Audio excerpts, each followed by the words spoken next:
to Aimwell Missionary Baptist Church, aka The Well. We're about to begin our virtual worship service. We ask that you join in, get your Bibles, your tablets, whatever you need to make this a joyous and worship experience. We're about to begin our service.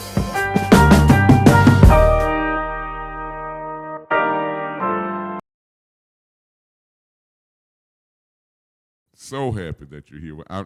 Pastor, I do want to just ask you one more question. No, you're fine. If you don't mind. And no, absolutely. I'm going to read this one because this is the last question that I have for you. Okay.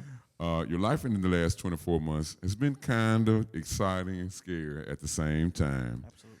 10 years as a youth pastor abruptly ends at once. Then 6 months later, you are in a city you don't know anyone. How have you been able to navigate that? Oh, man, that's an amazing question. First of all, let me say, I think we're going to have to do this in 2 parts. So this is going to be, okay. If y'all are viewing this is part 2, I'm sure, because we've been talking a lot longer. Yes, sir. Which is fine, because I'm enjoying the conversation. Man, first of all, you're asking a lot of loaded questions. Oh, yes, sir. Yes, sir. But they're great. Yeah, it's an opportunity. Right. It's an opportunity. So, how have I been able to navigate it? And I'm not the fake spiritual person. Yes, right? Sir. So I'm not finna make it seem like God goes with me to McDonald's. Okay. And to the grocery store. He tells me what to. That ain't me. You know, y'all know I'm realistic and practical. Yeah, absolutely. So I'll be real. It's not that. But when I say there's no possible way that I could have navigated these last 24 months of my life without hearing the voice. That voice yes, sir. that speaks to you in your subconscious. Believe it or not, and I'm not ashamed to say, that voice, when I got the call that I was going into a meeting on January the 15th, that voice said to me, it's time to go. 6 months before that day, that voice, it was something petty that happened within the office space, and my supervisor kind of said something out the way to me. Yes, sir. And I started to get upset, wanted to, go back. That voice said, start clearing your office out. So that day, I had boxes, and I started clearing my office out. So all of my personal things, I took my personal pictures down, put up some other, generic stuff that was provided. And I remember one of my staff persons said, you leaving? No.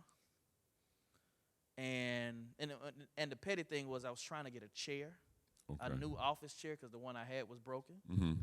And it was a little issue, I said it's a petty issue. Something simple. Right, yeah. and that voice said to me when they didn't do that for me, even though I had been there 7 to 8 years, something simple as a chair. Oh, yeah. The voice said, I don't want you comfortable here. Start clearing out. Started clearing out. So by the day I got fired, and I say it fired because I'm not ashamed. Oh, yeah. Because I can say that because there was nothing done. Oh, it was, nothing done. Nothing happened. Nothing, anything. Right. So, some folk cringe like, he keeps saying he got fired. Because I'm not ashamed. You can't be ashamed about something when you know. I follow you. And it was clear. It was just we're going in a different direction, But that voice, the day I got the call I was going to go into that meeting, that voice said it's time to go. I called my father, told him, I think. Now, mind you, nothing was wrong. Nothing was going on. Wrong. I had meetings planned that week. I had met with staff people that morning. Right. But that voice said, when I got that call, and the call came from the assistant that says, hey, you got this meeting at 3 o'clock, 4 o'clock. And this voice said, it's time. Clear as day. Clear as I hear you talking to me. Right. That voice said that. I was devastated. But then that voice also said, it's time. I prayed because I said, God, for whatever this next assignment is, I need a break. This 10 years has been intense for me. I need a break. That voice said, when I had to sit 5 months, without a Right. job, I'm giving you a break. A break.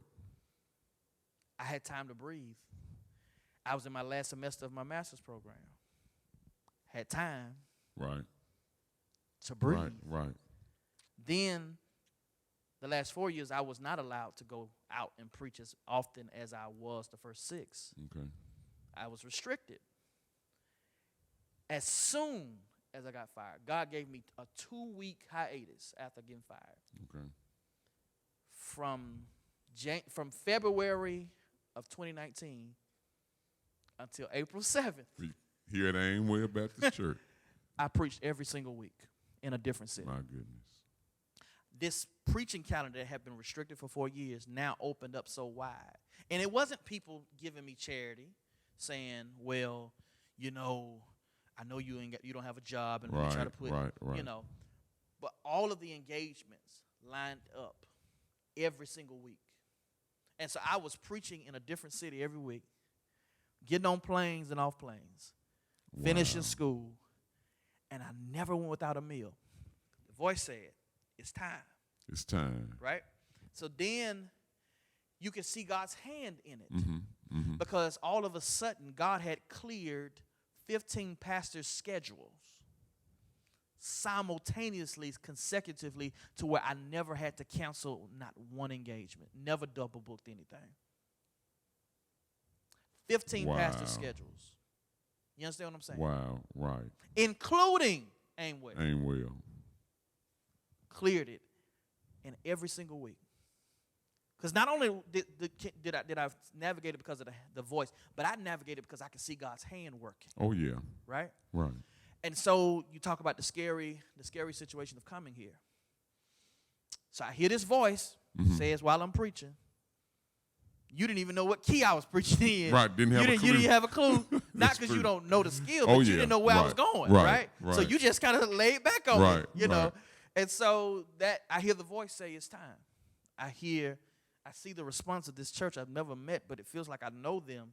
Right. And it's like, what is going on? And I have never felt this connection with another church, right?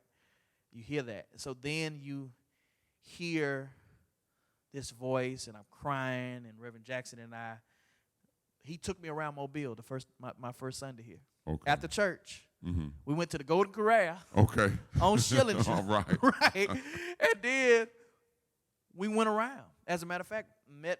I think at that time, Pastor Corey Brown just got to the city. He was celebrating. Okay. Right. Okay. He talked about it at the service on the 7th. And so he took me around. We went to Spanish Fort, went to Daphne, all that place. Okay. He took me. We rode all around the city. He just wanted to show me the city. First day. First day. And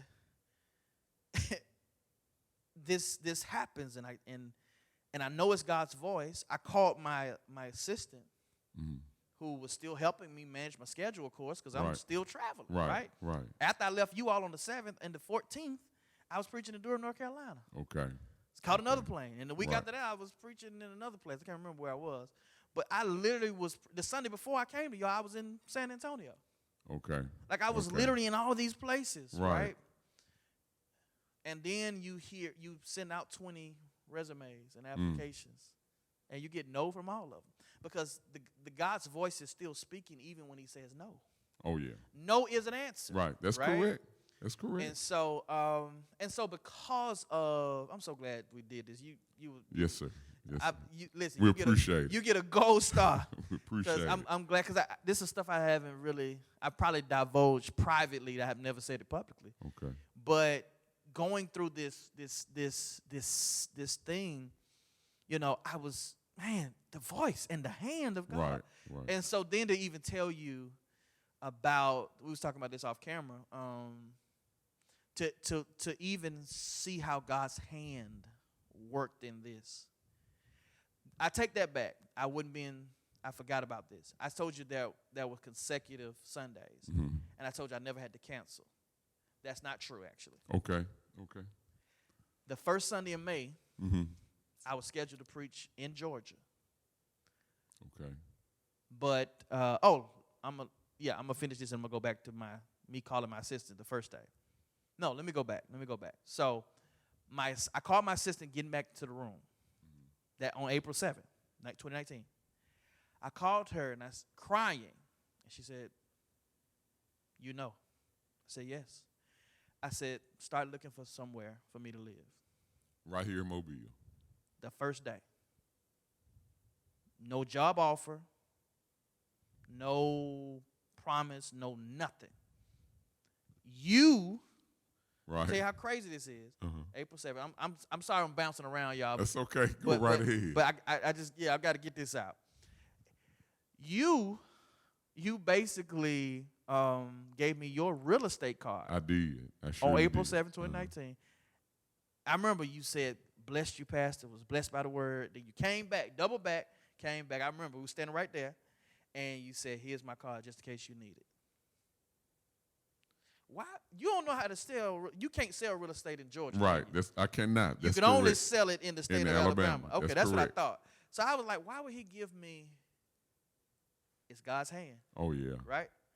And so, somebody stopped me out in the foyer. I can't remember her name. She says, are you our pastor in waiting? Miss, I just came as a guest preacher. Right. What are you talking about? But somebody asked me that. I can't remember her name. And several people asked me that. So all this confirmation, I tell her to come to find me somewhere to live. Right. This is all on April 7th. I said, this is it. She said, but they haven't offered you a job. I said, I know. This is it. This is it. Wow. I heard, and I don't pretend to be super spiritual. Oh, yeah. But I know when I hear that voice. Oh, yeah. And I heard that voice, and I saw his hand slowly. His hand would become louder as I share. Right. So then I told you I wasn't completely honest. I forgot about this. I was scheduled to preach in Georgia the first Sunday in May. Mm-hmm. You know where I'm going. Oh, yeah, I do. Because Reverend Jackson called me. Oh, yeah. And said, listen, man, you blessed our church. You blessed me. Would you consider coming back? I said, absolutely. For sure. So I'm thinking maybe 2-3 months from now. Right. He said first Sunday in May. I was like, okay. Right. I've been a guest preacher plenty of places. I've never gone back twice in the same year, a month apart. Okay. Right? Okay. Never. Usually you preach great and Lord blesses. You come back next year. Right. Okay. Not the next month. Not the next month. So, I'm seeing this hand. And so he called me. And without me ever telling him, I called my pastor friend and said, hey, man, I committed to coming. But I think God is up to something. And he says, what? I said, I can't tell you because ain't nothing official and ain't nothing been offered. Right. But I think I need to take this. And I said, I would never cancel. Right. It ain't got nothing to do with the size of a church or anything. Yeah. I grew up in a storefront, so I'm true to that, right? I said, but I feel God's voice saying, I need to go. I need to take this. So if you don't mind, let me defer this opportunity to someone else. Because I hear, and he heard my heart, said without question, yes. I said yes to Reverend Jackson before I even told him I wasn't coming. That voice. Right. I'm fired, don't have a job, and don't have any income. So preaching is my only source of income at the time. Right? Wow. But that voice said, no, give up this opportunity where you could kind of guess what you're going to get to come back to this opportunity that you haven't even been offered anything. And I took that voice said, this is it. Come back.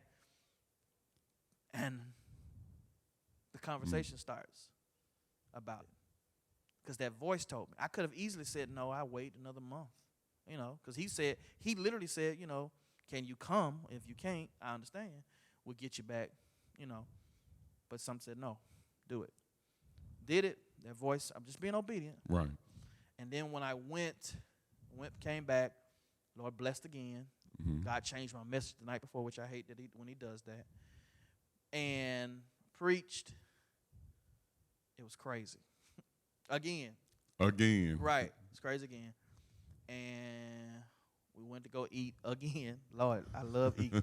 and so I went, and he said to me, I want you to start praying about God leading you here. Okay.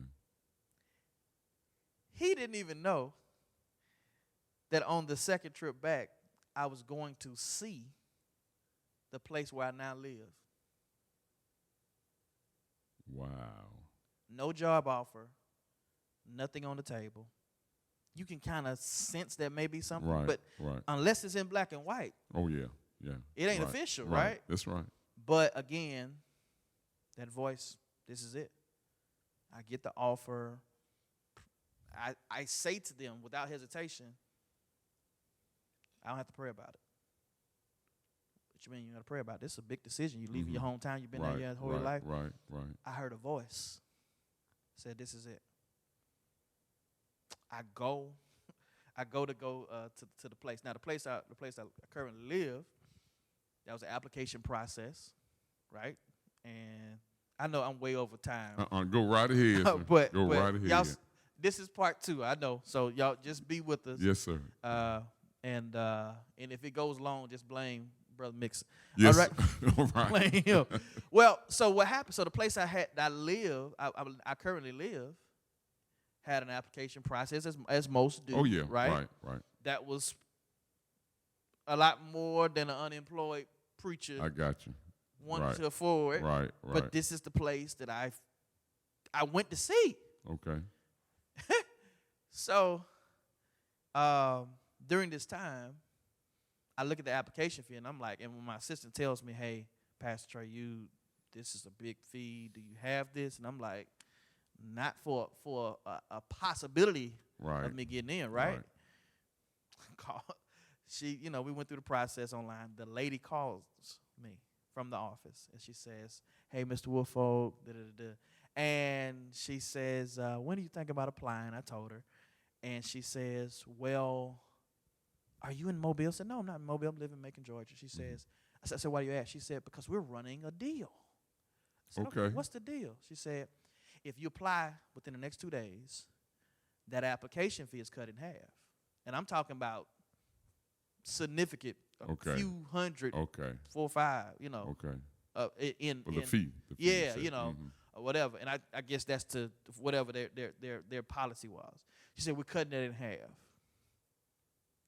I said, oh, I'm doing it today, right? Half of that. All right, cool. I said, okay, God, I see you. Then she paused and she said, but wait a minute. You going to do it this week? I said, yeah, I just said that. She said, if you do it today, we're running a raffle.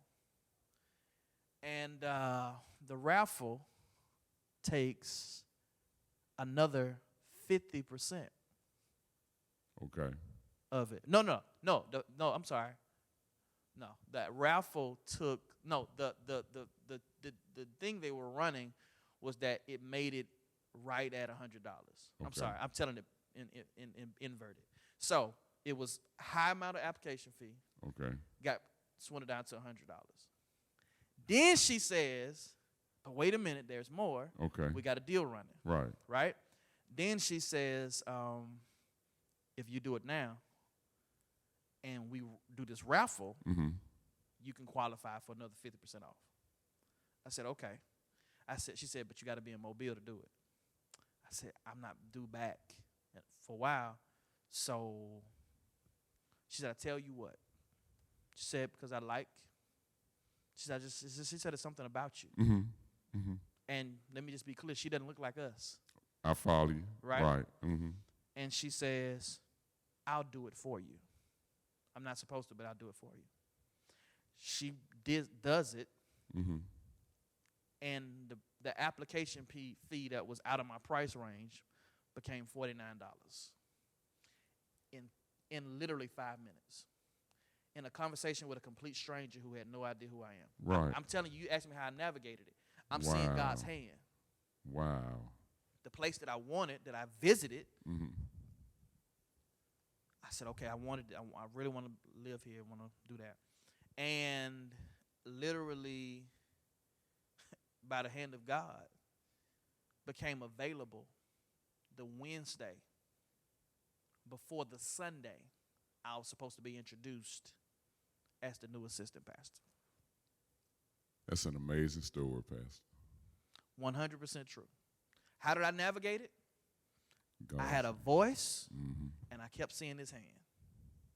I wish I could tell you it's because I was strong, my prayer life. Yeah, I had people praying for me. But I was able to navigate this because of God's hand, God's voice. And after coming here,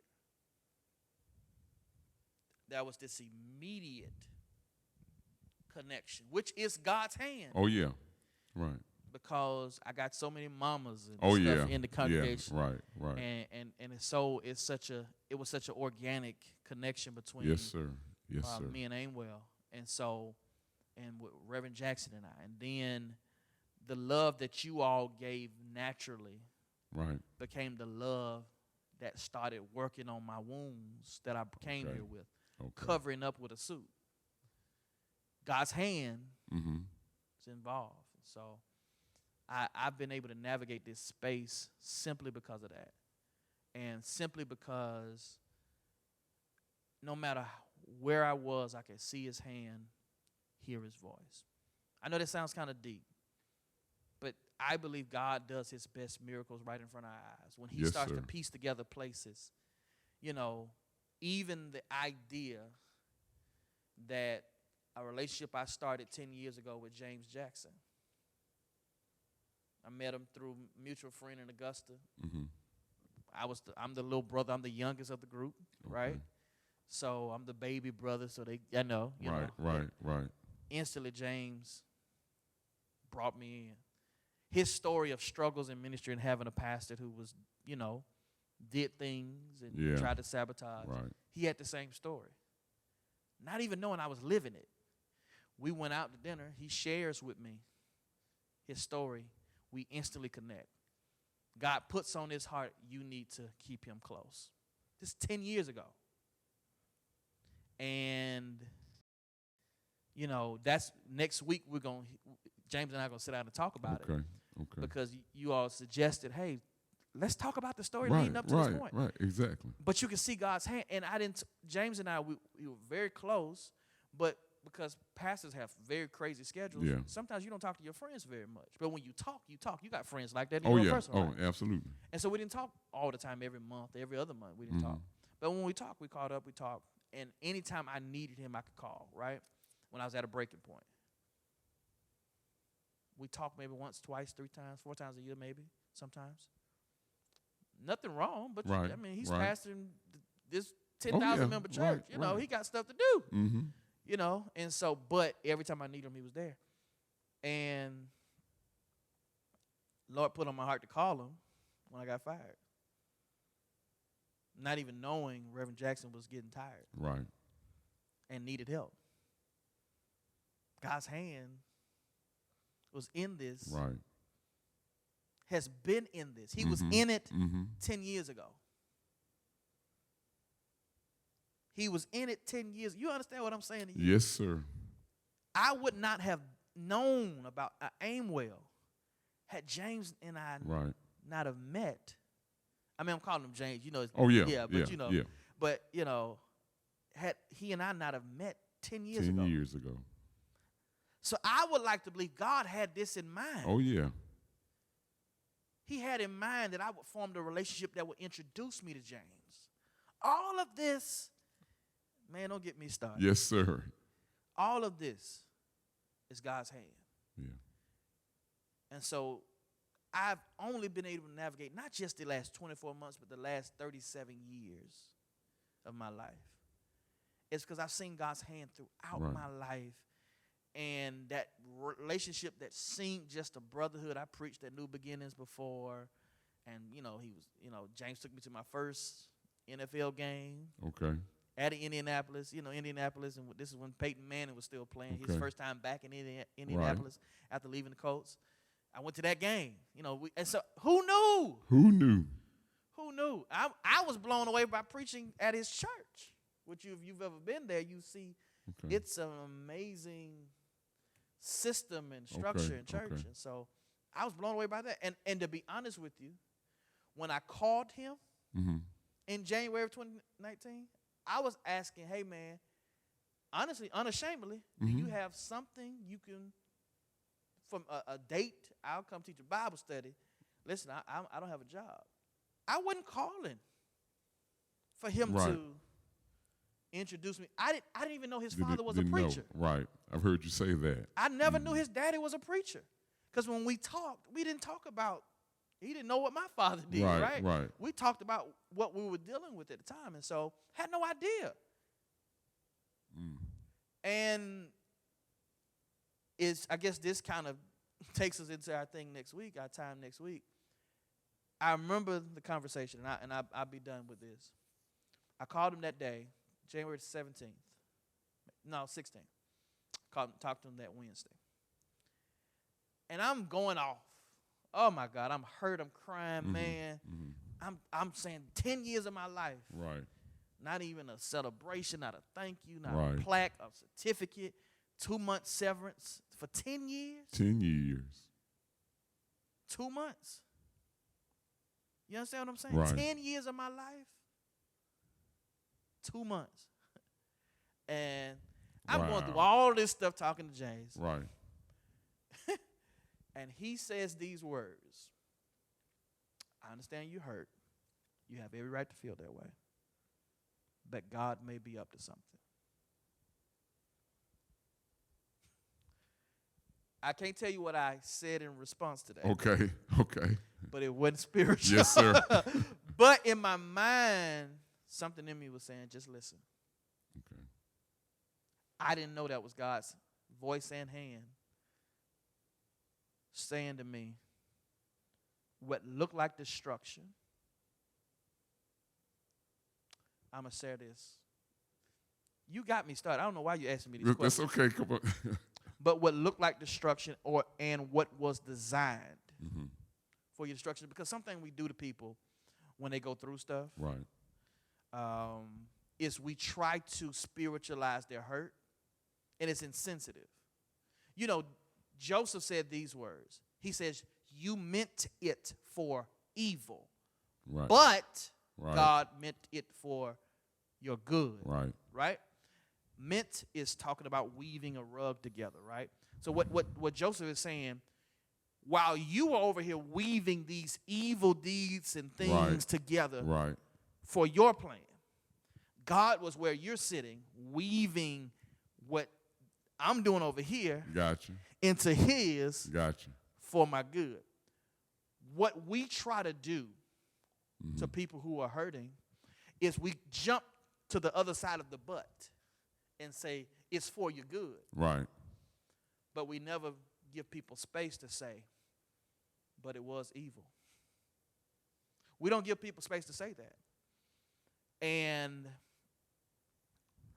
one of the things that James allowed, even Reverend Jackson has allowed, and Reverend Jackson really, really helped me deal with it. Because I had to confess, yes, it wasn't. It wasn't. Right. That was nothing godly about it, the way it was handled. Right. But, what makes it worth testifying about yes, sir, is that there is a but in this situation. Oh, yeah. And I'm looking around this sanctuary. I'm looking out, and I'm looking at the people who have been phones still ringing. Oh, yeah. And the enormous response. It was amazing. Social media. Yes, sir. That came over 1,400 people. Over 1,400 people responded, and all of these shares and phone ringing, getting commendation for local people, local leaders in Middle Georgia who I respect, who called me, didn't even know they had my number, to all this stuff. And you look at it, yeah, it was not right. Yes, it was done with evil intentions. But, man, don't get me started. It was for my good. I don't know who I'm talking to tonight. I know we've been doing this for a couple of weeks, and we're going to get together tomorrow at noonday for our prayer.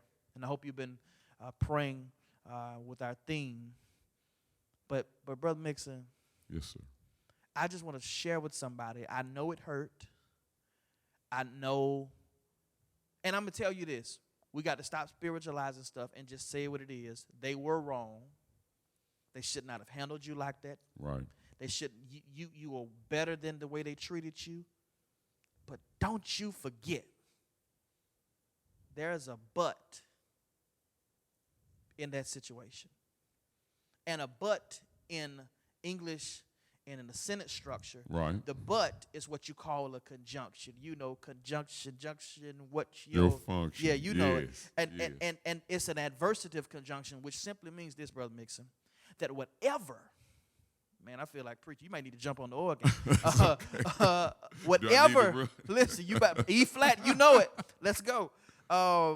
Whatever precedes it, Right. is canceled by what follows. That's correct. And so, yes, it hurt you. Yes, they were wrong. Yes, they shouldn't have done you like that. Yes, you had every right to retaliate, but you didn't. Right? That's right.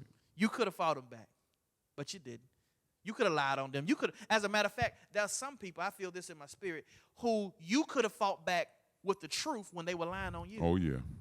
You could have destroyed them with the truth. Yeah.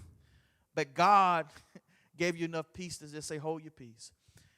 When I tell you, no matter what was done to you, I'm sitting here because of a but.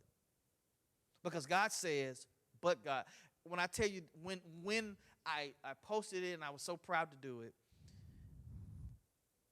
you would be surprised how many people from my hometown said this one phrase. But God. But God. If I could show you my phone, my text message, everybody kept saying, but God. Because the but is, yes, we know what happened. Yes, Right. we know it hurt. Yes, we know all of this stuff. But don't get lost in your hurt that you don't embrace the new season. You helping somebody. I'm trying to help somebody tonight. I know we normally do Bible study, but this is our Bible study tonight. Right. Listen, you got to understand there's a but in your situation. And sometimes you can't see it because you're still in the first half of the sentence of the situation. But God sent me here to prophetically say to somebody tonight that no matter how bad the beginning of it is, Yes, Pastor. there is a but in the middle of it. And God sent me here to remind somebody that there is a but God in every situation. So they that wait upon the Lord. Listen, you got to wait. I know it's rough. I've been there. Trust me, I'm not preaching something or saying something that I read. I have had to live this in my life. I had to live it. I'm here because of that voice, and I saw God's hand. And my testimony, you hear it in almost every message I preach. If it had not. If it had not. If it had not been. That's how I've been able to navigate it. Yes, I know sir. every answer has been long, but I'm sorry, but It's okay. it's been that. That's why I trust God for our future as a church family. I've seen what He's allowed us to do in these 12 months. No digital footprint 13 months ago. Absolutely none. None whatsoever. No updated website. Only one singular way to give. And I've seen God. I've seen Him take care of us. Oh, yeah. Oh, yeah. We've lost some people, and Lord, seeing families grieving during this COVID season. But He's brought us. Yes, sir. I had no experience running an entire church, virtual platforms. Right. If it had not been, I had no idea. That's how you know it's a gift, because I can't take credit for it. You talked earlier about my leadership and the things, and helping us improve our music ministry and sound and the background, all of this stuff that we have. I wish I could take credit for it. I'm not being modest. I'm being honest. Yes, I'm gifted. Yes, I can preach, and yes, I'm a great leader, I believe. But God is the reason why this is. To be able to transfer pastors of 45 years to the new pastors in a pandemic. Oh, yeah.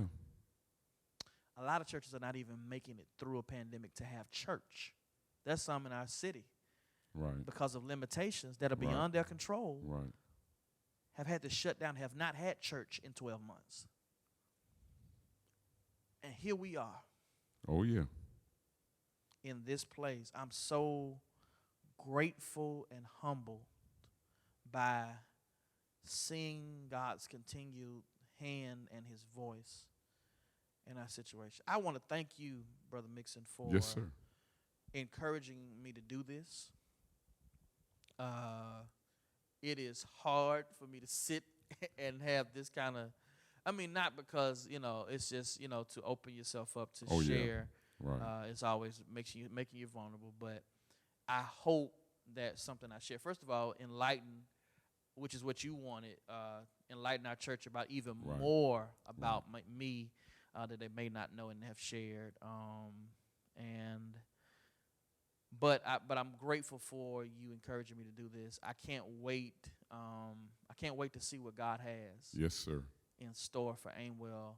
Aimwell's been one of the leading churches in this city, and I believe we will continue to grow and do even more and greater Oh, yeah. things in the future. I just can't wait to see and hear.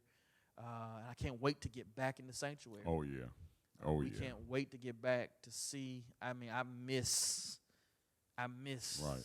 looking over there, seeing Alula Payne and Oh, her yeah. husband, Oh, yeah. looking over here and seeing some, and some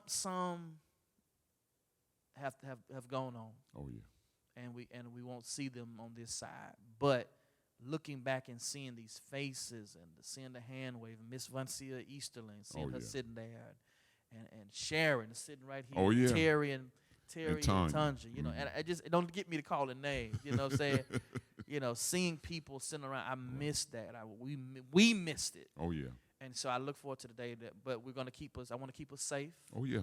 Yeah. and we will not return until it is safe for everybody to be in here. Yes, sir. And so we're going to have to make some changes about how things are done, because COVID is going to be a part of our culture for the next few years. Right. Even though it may not prohibit us for the next few years from coming inside the church, but we're going to have protocol now. Oh, yeah. You understand? Yes, sir. Working Absolutely. in the school system. Mhm. We're going to have new protocols now that are part of how we do church. And Right. so I'm looking forward to that day. But I want to thank you again just for, Yes, first sir. of all, being on the team and Yes, helping sir. the way you have the last 12 months. You've doing an amazing job. Yes, sir. Thank you. With our music ministry, and I'm just seeing the growth of our people and just the growth of their singing. Man, they sound amazing every time I hear. Yes, sir. And I want to thank you for adjusting and all those things that you've done, because we're having to record Oh, right. stuff right. now and all this kind of stuff, and so it's just the adaptability of our team, our church. We Right. literally went from being an in-person church 1 week, and 7 days later we were a That's so true. totally virtual church. So true. No days off, no Right. Sunday off, and we have not missed a Sunday Not since. one Sunday in almost a year. So I'm grateful. I'm beyond grateful for this opportunity to be your pastor. Yes, sir. And I so look forward to what God has in store. I know we are we're so far. I'm not even going to say how It's many- okay. Right. It's okay. How far we are over. But I thank you for this time to share Yes, sir. share my history. Right. And so that people will understand what it is. Sometimes we see people Right. in one season Right. and have no idea their story in another. Right. Right. As you shared your Oh, yeah. story Oh, from, yeah. I met yeah. you as the assistant superintendent, Correct. and then I became very aware of, The band director. listen, I have heard you, Yes, sir. listen. So one Sunday I'm gonna look over there and tell you, hit him with a little Flight of the Bumblebee. But seriously, so in understanding your story, all of us have stories, Oh, right. and right. that's the beautiful part about sitting down. And I think you were right. I think it's important Oh, yeah. especially at the start of it. Oh, yeah. Right? And the start of it is to get to know the background story. The next 2 weeks, I'm going to be talking to James Jackson, son of our house, son of our pastor emeritus, my big brother, Right. and letting people hear the 10 years Right. of how God mended our relationship together. Mm-hmm. And he was so knitted to me that he would be the guy I called when I was struggling. Right. I talk to others sometimes every week, but the person I went to Mm-hmm.